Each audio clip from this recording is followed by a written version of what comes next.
You guys aren't gonna believe this. So Caveman and I came down here to Los Angeles to buy that van right there, and then to get my truck detailed, and then sell my pickup.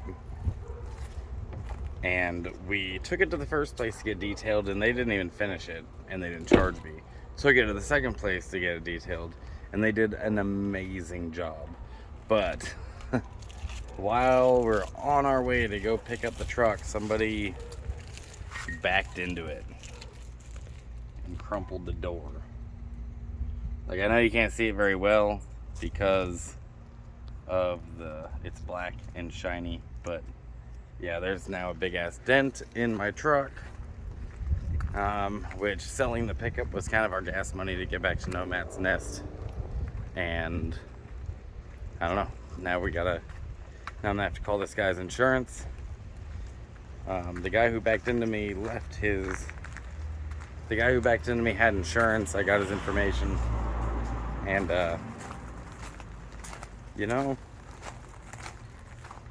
now I don't know if we're gonna be stuck here in LA longer, or if maybe somehow I can get the money together to get out of here and get back to Nomad's Nest before it gets too cold.